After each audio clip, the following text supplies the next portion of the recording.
ای بیننده تلویزیون طلوع برای گپ متوجه باشید که یک چیز دیگر ما شما را نشان میدم. یک چیز دیگر یک عشوقی را براتان نشان میدم که عشوقی هم ناکام شده. پدرش خبر نشده تقریبا 3-4 جوڑا کالای خود چیر کرده. این بار صورت که کالا را چیر کرده پروا نداره که کالا را چیر کرده. عشوقی کالا چیر میشه، عشوقی واسکت چیر میشه. خاطر ازی میگو یک شاعر گفته دومره قربانی بستا پومینا که څوګوار نکړي، دومره قربانی بستا پومینا که څوګوار نکړي. ما چې خپل واسکټ ته ستا کوڅه کې تیلی ورته کړه، این واسکټ خودم در نداده است. چه میکنه که دم ساعت دادر قندمت زنگ میزنه برای معشوقه خود دیوانه شده از تلفن زنگ بزن. بس ای گپ دیگه خواندن هندی میکنه فهمیدی؟ کلاگو خواندن هندی چی چیزم چرا کم خواندن میکنه مثل خواندن هندی موری خواندن هندی که میگنه ناتا پچاڑو پڑی شملا متانی پانو شاتا پتا چمڑا چم چپک چمک تملڑو خپک دم سڑی پڑو چمڑا چپکڑی ملڑا. این خواندن اردو است. فکرتان باشه که این ما خودم با معنی زی خواندن نمیفهم خود نظم و قافیه‌اش صحیح است. از اون هم خواندن هندیش که چون عشوقی ناکام مانده فکرت از عشوقی خود خراب شده خواندن هندی میکنه هیچ معنا نداره ولی اگر نه سر داشته باشه نه لای اینا لدادر قند ما یک جای میبینیمش که چه میکنه. نه ببین در تلویزیون تو این ببینه این دیگه ای که عشوقی ناکام شده چی کارایی میکنه به که پلی کنه میشه یک جای ببینیمش.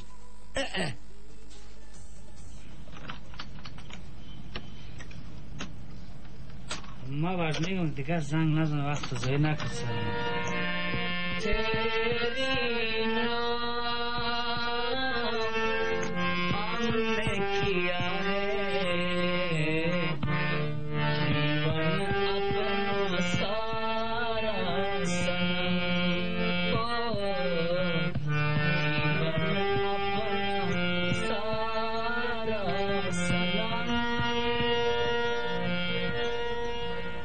خودت چی بگو؟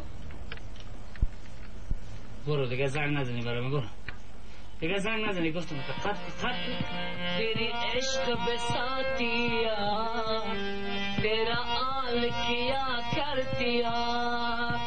برو دیگه زنگ نزنی برای من. الهی میتی یا نمیتی الهی مکو دیگه بس دیگه زنگ نزنی. تیری بینا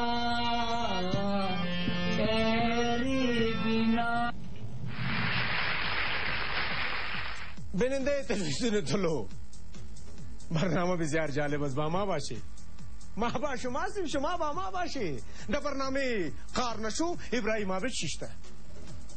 بیننده تلویزیون طلوع هیچ امکان نداره که ستاره افغان تعقیب نکنی، هیچ امکان نداره که داود صدیقی را نشناسی. شما با نامش آشناسی با قوارش آشناسی. این که هر دفعه ستاره افغان پیش میکنه هر دفعه که پیش میکنه یک اگر فکرتان باشه که یک آهنگه که یکی خان باز بعد از اون میگه یک وقفه